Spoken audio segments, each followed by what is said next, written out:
This is Michelle Gramoglia, the president and CEO here at Woodland Pond, and this is my weekly address for Tuesday. Today is Tuesday, April 29th, 2025. I have quite a bit for my address today on a wide variety of topics, and we are in the process of testing out some transcription for these addresses. I know that I do speak very fast. I really try not to, but I don't work off a teleprompter or a script. So it's just as the things come in my head, they come out of my mouth. We're working to identify if there's a nice transcript option that we can send out with a video link. So stay tuned on that, but I will try to watch my speed today as I go through. I had said a few weeks ago, months ago, that I intended to try and be mindful of starting off with health center items as much as possible. Today I've got a couple of things, so that's perfect. We do have our quarterly Health Center Family Council meeting today at 5 p.m. That will be available to any loved one of any health center resident, whether they're here on a short-term stay or a permanent stay. And you can attend that meeting in person in the classroom or on Zoom. If you are a family member that is interested and do not have the Zoom link, if you just call our main desk, we'll get you in touch with somebody that can get that Zoom link for you. But we hope to see lots of the families and loved ones there. We just wrapped up and did announce in the Chanticleer on Friday that last week was our annual, in quotes, unannounced skilled nursing regulatory compliance survey. And I say it in quotes because the last time that the regulators were here for that annual survey was actually in the spring of 2023. Incidentally, for assisted living, they haven't been here but once since 2016. And the last time they were here for assisted living, which is also supposed to be annual, was more than 5 years ago. It was before COVID. So it is rare that they're annual, but regardless, the surveyors came on Monday and they stayed all the way through Thursday, which is typical. And they are really here to do a couple of things. Primarily make sure that Woodland Pond is complying with all of the regulations and laws in place, both in the New York State for licensed skilled nursing facilities, but also in conformance with what are referred to as the Medicare and Medicaid rules of participation. And as you all know, Medicare and Medicaid are federally administered programs. So periodically, along with the state surveyors, we will have federal surveyors. Normally, the trend is that the federal surveyors come once every 5 years. We could not remember as a team the last time a federal surveyor came, but there was indeed a federal surveyor here last week. The typical process after survey is completed is that we expect to receive what's called a statement of deficiencies. This is the standard reporting tool, kind of like a report card, where the surveyors provide us the feedback and any citations that we have. And there are three levels of citations, kind of boiling it down. So there are citations that are attached to no resident harm. There are citations that are attached to resident harm. And then there is the most severe category, which is called an immediate jeopardy category.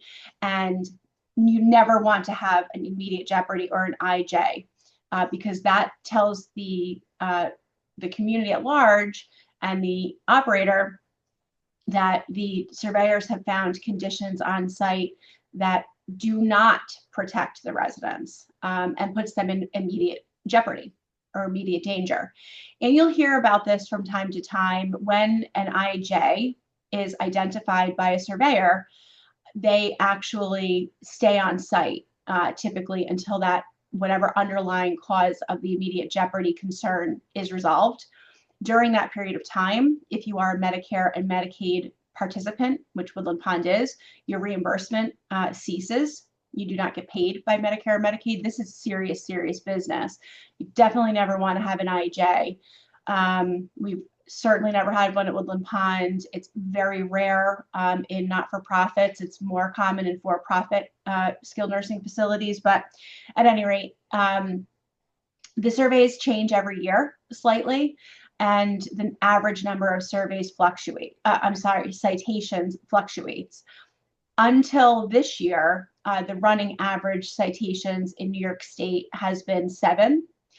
And this year, the surveyors indicated to us that that grew to 12. So on average of all of the facilities, skilled nursing facilities that they're surveying, the average number of citations is 12. We have not received our statement of deficiencies yet, but the surveyors did do an exit conference, and they've indicated that there will be a maximum of 5 citations, so less than half of the average, and that none are related to resident harm. So not only did we not get an IJ, but none of the citations that we have relate to resident harm. So that's fantastic. So what we will do is once we get that statement of deficiencies in, we will look at it, identify any corrective actions that we need to take, and then we will, implement those things. We're required to put in a detailed plan of correction for each item.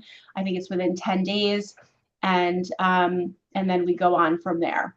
The results of the survey, once they are completed, once the statement of deficiencies and the plan of correction have been accepted by the regulators, we are required to make that publicly available, and those will be found in our lobby once those are ready. And I believe that there are current copies of the last ones in the lobbies. I think that's based on the requirement, both for assisted living and skilled nursing, but it's fully transparent, fully public. I want to thank all of the staff members for bringing us this exceptional result. We don't expect perfection here, but we certainly don't want to ever even be having a whiff of something that could result in resident harm. So very, very pleased with that. And thank you to all of the families that participated. I know that the surveyors interviewed nearly every resident, if not all, on skilled nursing, and just as many families. So thank you so much for all of that. Moving on to some other topics that are largely unrelated to that. Today, there is a risk of severe weather. And if you look at the news, weather forecasts, go online, etc., you will see that there's a swath of what potentially can include severe thunderstorms and tornadoes actually extending through central New York up into the Syracuse area and up sort of towards the Great Lakes. We do not expect any kind of tornado activity here, but there is a possibility of severe storms later today. I know it's beautiful out, so that seems hard to believe, but that's what the Weather Channel is telling us. And this is a great reminder for everyone that it's a really good idea to have, a battery-powered light source and to have batteries in that. Make sure your cell phone is totally charged. Make sure you have your purse pendant on you. If you reside in independent living, please make sure concierge is aware if you rely on any kind of an electrical device for life-saving means. So these would be people that are on an oxygen concentrator, have a CPAP machine or a BiPAP, health center, we know all that stuff. And again, a reminder that independent living has emergency lighting in certain common areas and hallways. Health center is fully powered by the generator in the event of a power outage, but certainly a possibility today, and we want to just make sure that we highlighted that for everyone. If you are an email user, you will have seen in your email today a constant contact message from Woodland Pond that is informing you that the medical assistance in dying bill that has circulated and it's come to life, it's died, it's come to life, it's died, is back, most likely to come to the floor in legislative session at the New York State Legislature this cycle. And this is, as we talk about often, Woodland Pond, with our not-for-profit status, has to be exceedingly careful with certainly supporting any political candidate, those kinds of things, putting our name in or on anything that potentially could be considered a violation of not-for-profit law. In this case, if Woodland Pond chose to take an official position and advocate as a community rather than as individuals doing individual advocacy, we could choose to do that because this is an issue that directly affects our resident population and is theoretically related to the provision of care all the way through the end of life, which is our mission. We have not done that publicly as a community on any issue except for a CCRC Revitalization Act a couple of years ago. And before we would ever do anything, it's really important that we take the temperature of the community on this bill. And you have a very simple, straightforward survey in your email box asking if you support the bill, and it gives you, a Likert scale about how much or how little you support the bill. Gives you an opportunity to say that you're supportive of the bill, but here are changes you'd like to see. And I don't support the bill. It runs the gamut, but it's very straightforward. And I really hope that you take the time to fill that out. This went out to residents, staff members, loved ones, and our board members. And it asks you to identify which of those categories you fall into. And that'll help us really understand kind of as a whole where the community is on this. So far, it's almost unanimously supportive. We've received about 65 responses so far this morning, and they're all either moderately or vociferously in support of this bill. And there's been some really good comments in, asking for modifications, those kinds of things. So I think what would be great is to have a community-wide discussion about the proposed bill and open up a dialogue, talk about things, ask questions.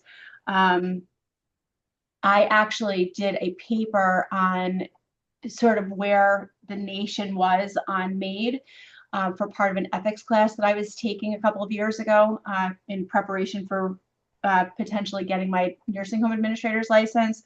And certainly that's a paper that I would be happy to circulate. It helped me to kind of understand where the states that have made legislation already in place and allow it, where they land, how they got to their provisions. I can make copies of that available at Concierge, and then maybe we can have a discussion about that.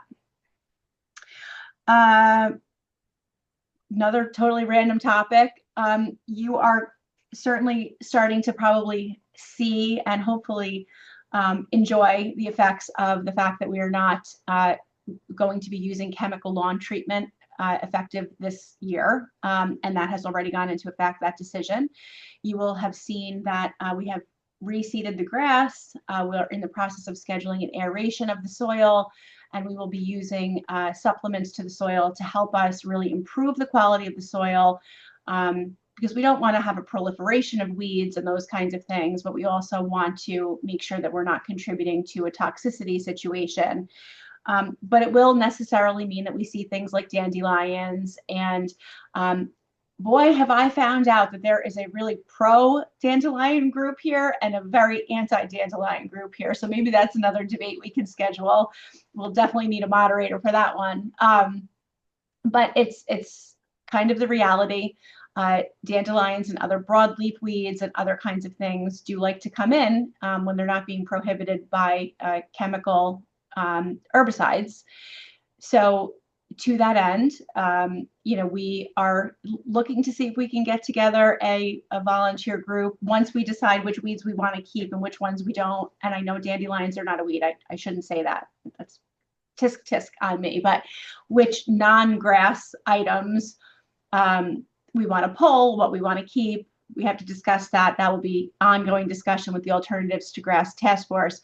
But one thing that we have done, because we do like to be transparent, of course, is we have ordered signs from Timely Signs, who is our sign maker, to let the public know that you may notice the appearance of our lawns look different as time goes on, because we are doing a non-chemical approach to tending to our lawns. So, it kind of lets the community at large know when they come on campus, if they see things that don't look like perfectly manicured grass or a golf course, this is why. And it's going to be a work in process, without a doubt. It's going to take time for us to understand which areas will do better with more watering, which might need, more reseeding, more compost application, more other types of soil supplements. And we ask you to bear with us, but step one, which has actually been, I think, maybe 4 or 5 years in the making, was to make the decision that chemical treatment on the lawns is really not a sustainable practice, not to mention the health benefits. So obviously, with everything, please use the rumor mill. Please use the suggestion box for anything that you have concerns about, including related to the grass. This Thursday, Liz Elliott, who is the new Independent Living Wellness RN, will be starting. There will be a period of crossover when Mary Jo is still here and Liz starts, and we hope that you will help us welcome Liz into her new role. And of course, we know Mary Jo is very excited about retirement, so we're looking forward to showing her that retirement love over the next week. Certainly messages, stop in and say hi, good luck. We'll miss you. And then we'll welcome Liz on Thursday. Let me go into suggestion box and rumor mill, and then I will go into calendar items. Okay, so this one says, is it now the practice of Woodland Pond to invite local businesses to troll for customers in the guise of informational programs? Both the hearing aid salespeople and representatives from T-Mobile seem to fit this pattern. Why were they chosen? Many of our residents seem to think that Woodland Pond is recommending these businesses to them. Is this so, and why? The answer to that is no, we have not sought these opportunities out, and in neither case was there any intentional sales pitch. As I understand it, and from those that attended, the T-Mobile session was strictly educational.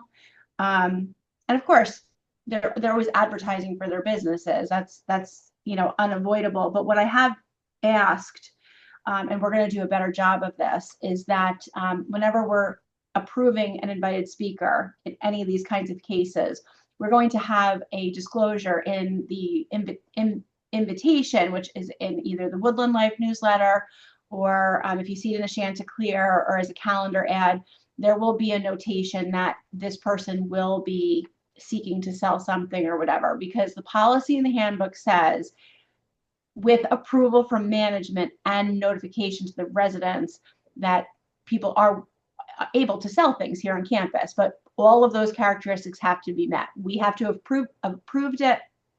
We have to understand what they're trying to do.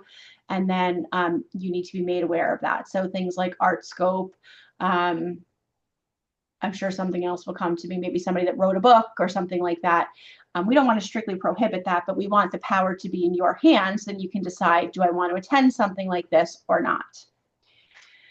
The next one is, please remind residents that they need to accompany their guests in the gym and pool rather than their guests using their parents' resident badges and using the facilities without their parents. Please also remind guests of Woodland Pond's 2-week guest limit policy, so their guests don't become unpaying Woodland Pond residents. A couple of specific residents were named in this particular suggestion or complaint, and I will obviously not name names. But what this did do was prompted me to look at our handbook and the specific language related to both things. So I will peel those apart for you. Yes, it's very clear that without other approval otherwise, that guest stays are limited to 2 weeks. And we very rarely have people that stay that long. If there is a situation, normally we are aware of it. It might be a hospice type situation. Maybe someone is in the process of visiting from a foreign country, those kinds of things. So generally we are aware of that. But a good reminder that if you do have a guest that is planning to stay for more than 2 weeks, that does require approval by me, the CEO. As far as the pool, it's interesting. I think this person is primarily speaking about the pool. If you read the handbook, The handbook specifically says that children under 18 have to be accompanied by, I think we call it the sponsoring resident. So whichever resident they are there with has to be present there in the pool on the deck when someone under 18 is utilizing the pool. As far as guests, that language is not specific. It does state that the Department of Health requirement is that there is another adult on the deck when they use the pool, but it does not specifically require that it be the resident. Obviously, it seems like this is the preference, right? So it's our pool is not, and our facilities are not primarily here for your adult children or your visitors. Obviously, if someone's here on vacation or for a trip, that's one thing. I think this is more alluding to those people that might live locally and find a benefit to our facilities. Currently, the policy allows it, does not prohibit it, and does not tie it to the resident being there. As with every policy that's in the handbook, if it is not driven by something in your residence and care agreement, it's up for debate and it's up for change. The process to change a policy in the handbook is to start with the residence council or an underlying committee, for example. So if this policy or any other policy in the handbook is something that you think needs a revision, I would recommend you either take it to an ear session of the residence council, write them a letter, that kind of thing. From there, if the residence council supports the changes, we would work collectively between management and the residence council to come to a mutually agreeable revised policy. And then that would supplant the one that's in the existing handbook. Just one more reminder, we do a periodic, once every 2 or 3 years, comprehensive review of the handbooks to make sure that they still make sense, even if no one has proposed a change to a particular policy. The last time that we did that and adopted a new handbook version was January 1st of 2024. So certainly, we're about 1.5 years in, we can start thinking about a revision or update in 2026. But now you know the process. The next, for a sustainable organic fertilizer for the lawns, we have it here already. The nitrogen in dog urine, although that's not what it says, is doing a fine job of fertilizing the north courtyard. However, because it's localized, the lawn is polka dotted with little islands of healthy green grass amid the browner grass. Maybe we should collect the dog urine and spread it out. Maybe we need more dogs here. For those that don't know this, we had quite the debate a couple of years ago about a dog park because there were some concerns about how dog urine does kill grass. It's actually not a fertilizer. I'm certainly taking this as tongue in cheek. I've got 2 dogs of my own and very patchy grass. But suffice it to say, dog park never appeared. It was, a big discussion.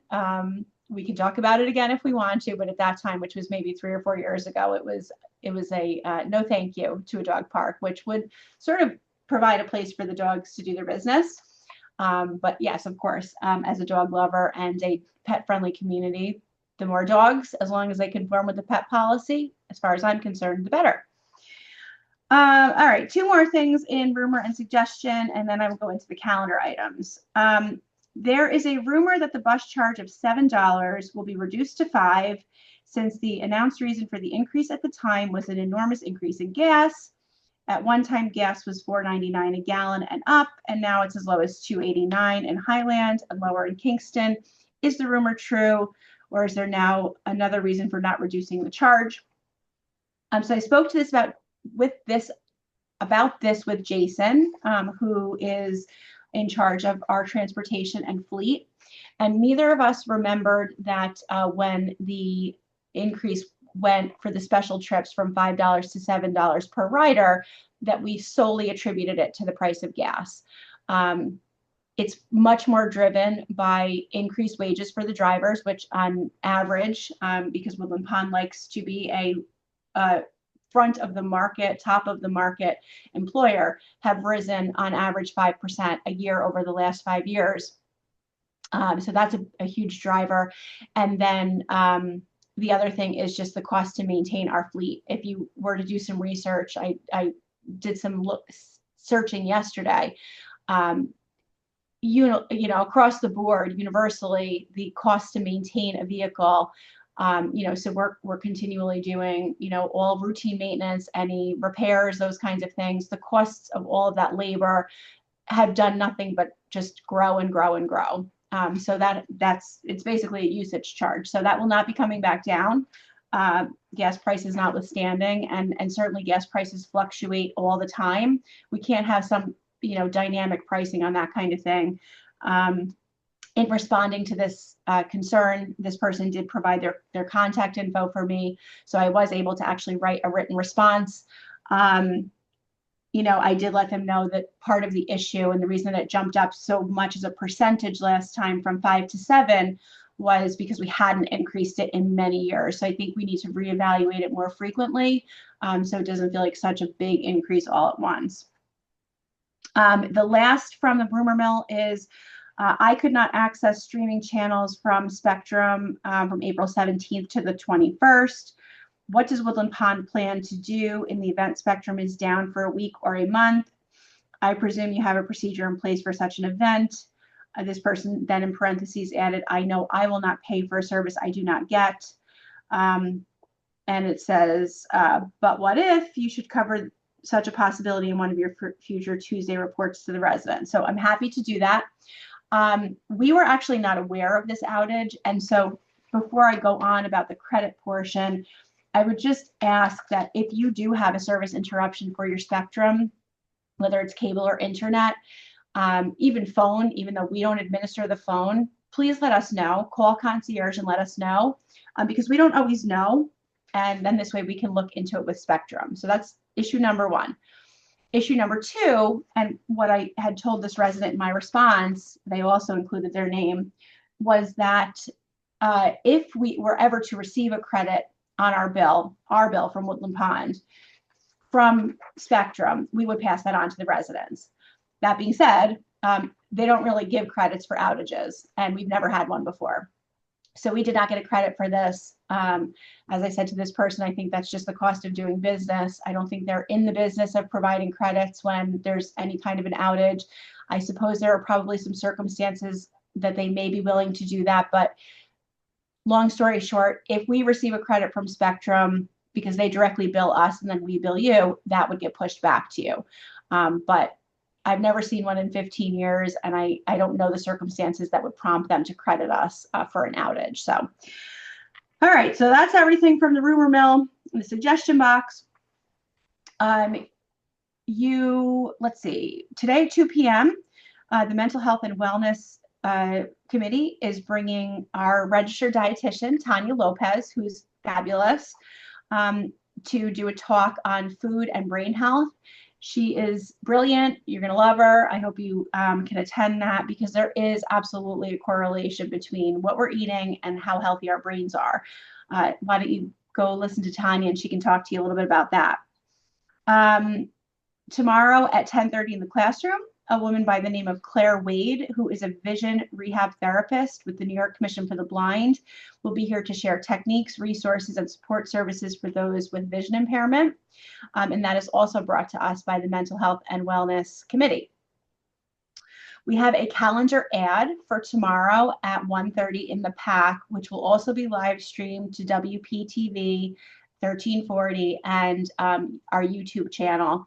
And that is a presentation that I will be putting on related to delays that we are anticipating in approvals for our financing request for the project at the state level. I know lots of folks are speculating as to what's going on. I want to make it very clear today that this is not a Woodland Pond problem. It is a industry-wide issue and pause that, as I'll explain more tomorrow, the Department of Health and Department of Financial Services are working through some concerns. This is affecting a number of communities, Woodland Pond included, but we'll get into details tomorrow. I don't want to re-adjudicate the entire conversation, but hopefully you can come tomorrow at 1:30. tomorrow at 7:15 in the PAC, another great opportunity for you. So the New Paltz mayor, Village of New Paltz mayor, Tim Rogers, and the town of New Paltz supervisor, Amanda Gatto, have both taken the opportunity to come to Woodland Pond and speak to the residents about the proposed dissolution of the Village of New Paltz, and which would result in the entire municipality becoming a town. They want to do an educational session on that, a Q&A. And I hope that you come to that, because this is something that if it proceeds, they will explain tomorrow, but there's a consultant that is currently reviewing the benefits of a potential dissolution of the village. They're going to talk to you about that tomorrow. But if it's determined that the village trustees want to proceed with dissolving the village, it will go to a vote of those people that reside in the village, and that is Woodland Pond residents. So it's very important that you are educated on this. And again, I hope you take the time to either attend tomorrow at 7:15 in the PAC or watch it on our YouTube channel once we post it. And finally, what a day. On May 1st at 2 p.m. in the courtyard, the Woodland Pond Folk Singers group are inviting everyone to come and join in a courtyard in a participatory sing-along to celebrate May Day. So hopefully the weather will cooperate, and who doesn't love a sing-along, right? I hope you all have a great day, and I hope to see a lot of you tomorrow at 1:30. Otherwise, I will see you around the community. Have a good one.